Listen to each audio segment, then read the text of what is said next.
Razlogi, zaradi katerih se mladi odločajo za različne oblike sodelovanja s Slovensko vojsko, so različni. Nekatere zanima delo z orožjem, spet drugi bi radi služili domovini, nekatere privlači dinamično delo, kondicija in stalna zaposlitev, tretji pa bi se radi v vojski le preizkusili in ugotovili, ali zmorejo. V Slovensko vojsko se vključujejo kot vojaki prostovoljci, poklicni vojaki ali pogodbeni rezervisti, vsi pa morajo opraviti temeljno vojaško strokovno usposabljanje. Kandidati v tem času pridobijo vojaške vrednote in navade ter temeljna vojaška znanja in veščine. Aktivnosti se izvajajo v vojašnicah, na poligonih in terenskih usposabljanjih.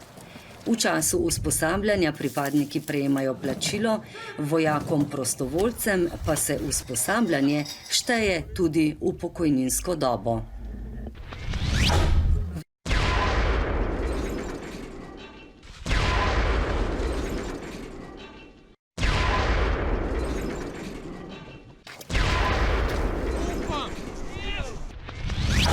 Traja 13 tednov in je razdeljeno na 3 faze.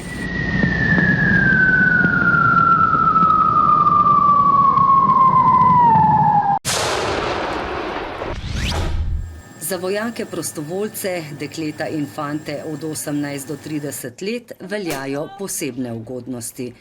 Usposabljanje lahko opravijo v celoti ali pa ga zaključijo po posamezni fazi. V okviru prostega časa med vikendom v vojašnici za zainteresirane kandidate organizirajo nevojaške vsebine, na primer pridobitev pogojev za opravljanje vozniškega izpita B kategorije, prva pomoč in cestno-prometni predpisi. Seveda pa ni zanemarljivo tudi plačilo in po uspešno zaključenem usposabljanju še nagrada, ki se jo da uporabiti tudi za praktično usposabljanje v šoli vožnje.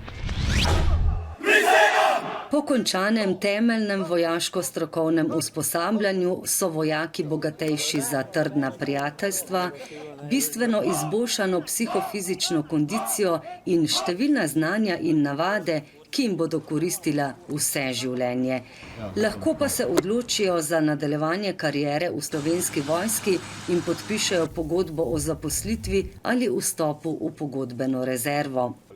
Poklicni vojaki in pogodbeni rezervisti nato nadaljujejo z osnovnim vojaško-strokovnim usposabljanjem, kar se kasneje nadgradi z izobraževanjem, šolanjem, usposabljanjem in vajami, tako doma kot v tujini.